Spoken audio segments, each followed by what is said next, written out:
Hello everyone, मैं हीरालाल कुमार आपका अपना चैनल आकांक्षा बाबू में स्वागत करता हूं। तो आज मैं आप लोगों के लिए बहुत ही अंदर से झकझोर देने वाली, नया ज़िंदगी देने वाली, नए संघर्ष की कहानी लेकर आया हूं आप लोगों के लिए। ज़रा अच्छे से सुनिएगा।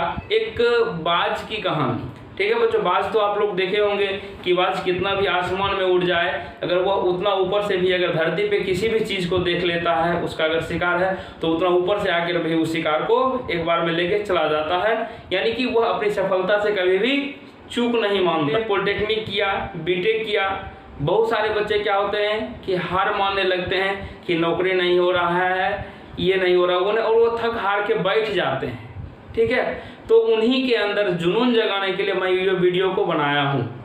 तो देखिए क्या होता है कि जब आप थक हार के बैठ जाते हैं, तो इसका कंपैरिजन मैं बाज से कर रहा हूँ। तो उसी तरीके से आप लोग जानते होंगे कि बाज का जो ज़िंदगी होता है वो 70 से 80 साल के बीच में होता है। जो जो बच्चों हम लोगों की तरह एज बढ़ता है, हम लोग भी बचपन से एक ऐसा समय होता है कि धीरे धीरे ग्रो करते हैं, बढ़ते जाते हैं, और एक समय ऐसा होता है कि शरीर स्थिर पड़ जाता है और काम करने की इच्छा नहीं करती है। बिल्कुल वही कंडीशन हमारे बाज के साथ होती है। वो भी जब बच्चे रहती है तो धीरे धीरे बढ़ते जाते हैं। तो उनके जीवन में भी बच्चों एक ऐसा मोड़ आता है जहाँ की वो चाहे तो अपनी ज़िंदगी को तोड़ दे, ज़िंदगी को छोड़ दे, और अगर चाहे तो फिर से पुनर्जन्म लेके उस ज़िंदगी को पूरा जी सकता है।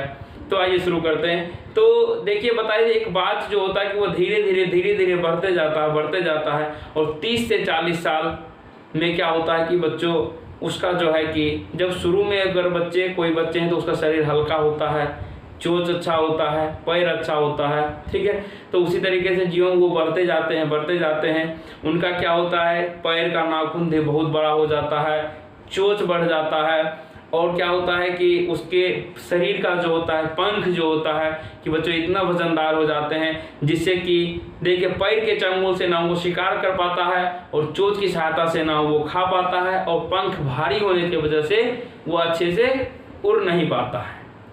ठीक है, तो ये जो हो गया कि आधा जिंदगी जब बीत जाता है, 30 से 40 साल बीत गया, तब जो है कि बच्चों स्वाभाविक सी बात है कि हम लोग भी 30 से 40 से मतलब कि जितना जिंदगी आप भी देखिए एवरेज 30 साल से यानी कि 60 साल जीते हैं आदमी, 60 से 70, 75, 80 मैक्सिमम हो गया।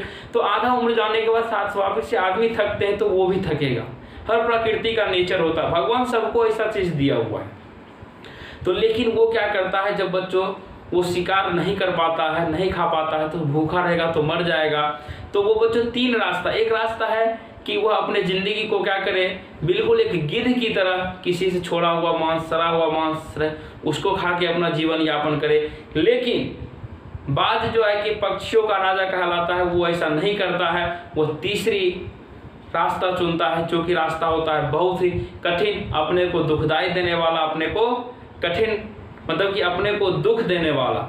तो वो ऐसा नेचर होता है कि वह जब इतना 30 साल का होता है तो वह जो है कि एक ऐसी पहाड़ी पे चला जाता है, ऐसे एकांत में चला जाता है जिससे उसको वहाँ पे कोई मतलब नहीं होता है। और वो क्या करता है, सबसे पहला काम उस चोटी पे जाके घोंसला बनाता है, और उस घोंसला में उस चट्टान पे जाके अपने उस बढ़े हुए चोंच को इतना पटकता है, पत्थर पे इतना पटकता है, अपने से वह दुख देता है, अपने चोंच को टूटता है तो बच्चों खून निकलता है बहुत। उस दर्द को सहते हुए भी क्या करता है, उस चोंच को पूरे तरीके से तोड़ लेता है, क्योंकि उसको फिर से आगे जन्म लेना होता है, पुनर्जन्म, यानी कि फिर से वह अपनी जिस तरीके से शिकार करता था उस तरीके से करना चाहता था। और जो है कि बच्चों जब चोंच टूट जाता है तो वह क्या करता है कि कुछ दिन इंतजार करता है फिर से न्यू चोंच आने का, नया चोंच आने का। ज्यों ही चोंच आता है त्यों ही बच्चों क्या करता है, चोंच आने के बाद फिर से वही दर्द भरी कहानी, वो जो है कि अपने पैर के नाखून जो बड़े होते हैं जिससे वो शिकार नहीं कर पाता, और उसी चोंच से फिर से उस चोंच से की सहायता से उस पैर के नाखून को काट देता है, और फिर से इंतजार करता है उस नाखून को बढ़ने का, ताकि आसानी से शिकार को पकड़ा जा सके। फिर जब नाखून आ जाता है तो बचता है तीसरा काम बचा। ये तो और दुखदाई कहानी है, ये तो और उसे पीड़ा देने वाला है। वो अपनी उसी चोंच की सहायता से पूरे शरीर के पंख को नोच नोच के क्या करता है, बर्बाद कर देता है। बहुत सारे क्या होता है, लहूलुहान शरीर हो जाता है, और जितना भी पंख होता है वो उखड़ जाते हैं, और धीरे धीरे करके फिर से उसके शरीर में पंख आने लगते हैं। यानी कि ये सभी होने में उन्हें टोटल 6 महीने का समय लगता है।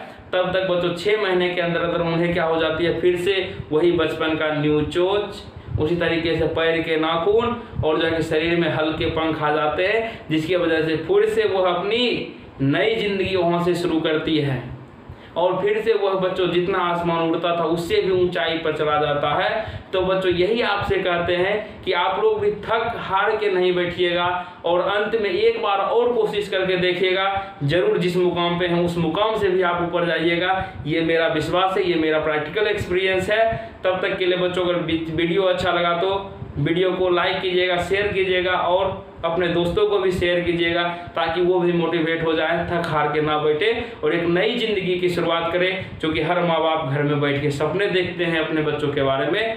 तब तक के लिए आपसे विदा लेते हैं। जय हिंद, जय भारत।